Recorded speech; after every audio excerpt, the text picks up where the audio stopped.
நம்ம சேனல்லேருந்து தொடர்ந்தாப்பெல்லாம் நீங்கள் வீடியோக்களை பார்க்க நினச்சிக்கணும். இதுவரை நம்ம சேனலை சப்ஸ்கிரைப் பண்ணுங்க. சப்ஸ்கிரைப் பண்ணிங்க. கீழே பெல் சிம்பல் இருக்கும், அதையே கிளிக் பண்ணிங்க. வாங்க வீடியோக்குள்ளே போகலாம். ஒரு புகழ்பெற்ற சிவன் கோவிலில் பணியாளர் ஒருவர் இருந்தார். அவர் ஒரு சிறந்த சிவபக்தர். கோவிலை பெருக்கி சுத்தம் செய்துதான் அவரது பணி. அதை குறைவின்றி சிறப்பாக செய்து வந்தார் அவர். கோவில் ஈசன் வழிபாடு, அதை விட்டால் வீடு என்று தான் வாழ்ந்து வந்தார் அவர்.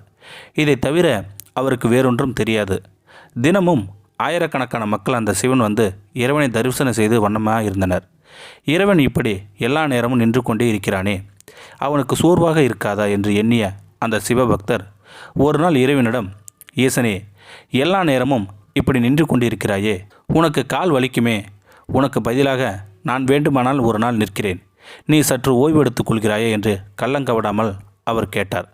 அதற்கு ஈசன் தன் மீது அவன் வைத்துள்ள மிகுந்த அன்பினை மதித்து, எனக்கு நிற்பதில் ஒன்றும் பிரச்சனை இல்லை, எனக்கு பதிலாக நாளை ஒரு நாள் நீ நில், ஆனால் ஒரு முக்கிய நிபந்தனை, நீ என்னைப் போலவே ஆடாமல் அசையாமல் நிற்க வேண்டும்.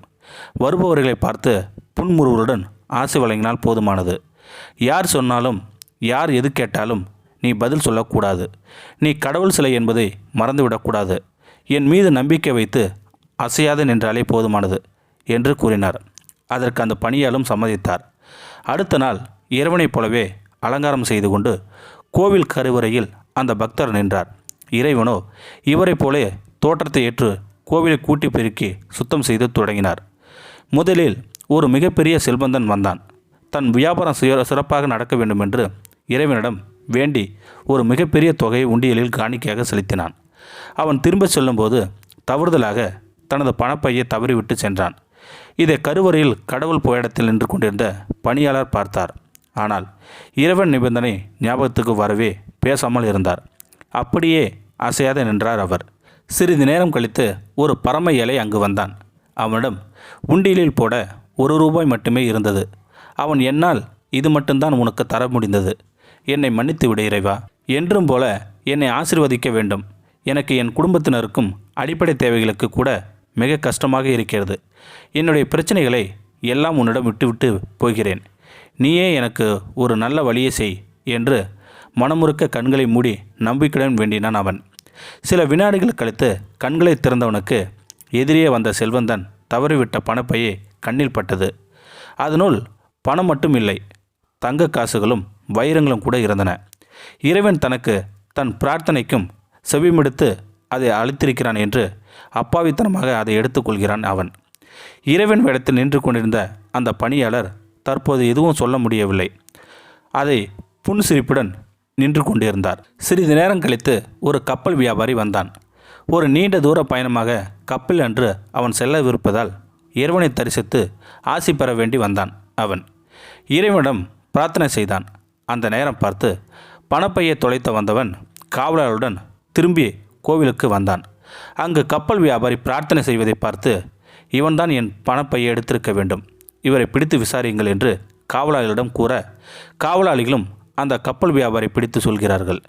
இறைவா, என் பணத்தை அபகரித்தவரை அடையாளம் காட்டியமைக்கு நன்றி என்று அந்த செல்வந்தரை இறைவனை பார்த்து நன்றி கூறிவிட்டு சென்றார். சிலையாக நின்ற பணியாளர் இறைவனை நினைத்தபடி, கடவுளே, இது நியாயமா? அப்பாவி ஒருவன் தண்டிக்கப்படலாமா? இனியும் என்னால் சும்மா இருக்க முடியாது என்று கூறி கப்பல் வியாபாரி திருடவில்லை, தவறு அவர் மீதும் இல்லை என்றபடி நடந்த உண்மைகளை அனைவரிடம் கூறுகிறார். உடனே செல்வந்தரும் கப்பல் வியாபாரியும் இருவரும் நெகிழ்ந்து போய் உண்மையை கூறியமைக்கு இறைவனுடன் நன்றி கூறிவிட்டு செல்கின்றார்கள். இரவு வருகிறது. கோவில் வாசலில் மூடப்படுகிறது. இறைவன் வருகிறார். மூலஸ்தானத்தில் நின்று கொண்டிருந்த பணியாளரிடம் இன்றைய பொழுது எப்படி இருந்தது என்று கேட்கிறார்.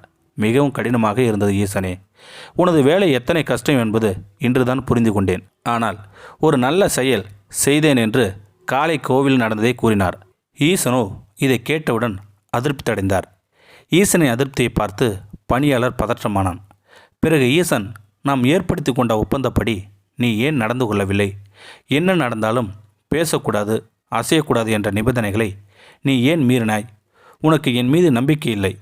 இங்கு வருபவர்களின் மனநிலையை அறியாதவனாய் நான் செல்வந்தின் அளித்த காணிக்கை தவறான வழியில் சம்பாதித்து அது அவனிடத்திலிருந்து மொத்தமாக உள்ள செல்வத்தில் ஒரு சிறு துளிதான், ஒரு துளியை எனக்கு காணிக்கையாக செலுத்திவிட்டு நான் பதிலுக்கு அவனுக்கு எண்ணற்றவைகளாக தர வேண்டும் என்று அவன் எதிர்பார்க்கிறான். ஆனாலும் அந்த ஏழை கொடுத்ததோ அவனிடம் எஞ்சிருந்த ஒரே ஒரு ரூபாய்தான். இருப்பினும் என் மீது முழு நம்பிக்கை வைத்து என்னை வணங்க வந்தான். அன்போடு அதை கொடுத்தேன். இந்த சம்பவத்தில் கப்பல் வியாபாரி தவறு எதுவும் இல்லை. இருந்தாலும் இன்றைக்கு அவன் திட்டமிட்டபடி கப்பல் பயணத்தால் விபத்து சந்திக்க நேரிடும். புயலில் அவனும் அவன் கப்பலும் காணாமல் போயிருப்பார்கள். அதிலிருந்து அவனை காக்கவே அவன் மீது தற்காலிகமாக திருட்டு பட்டம் சுமக்க செய்து சிறைக்கு அனுப்ப நினைத்தேன்.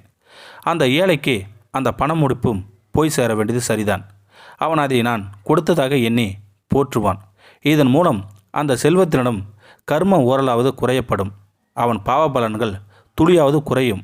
இப்படி ஒரே நேரத்தில் அனைவரையும் நான் ஆசீர்வாதம் செய்ய நினைத்தேன். ஆனாலும் நீயே என் எண்ணங்கள் எல்லாம் உனக்கு தெரியும் என்று நினைத்து உன் எண்ணங்கள் செயல்களை படுத்தி அனைத்தையும் பாழாக்கி விட்டாய் என்றார்.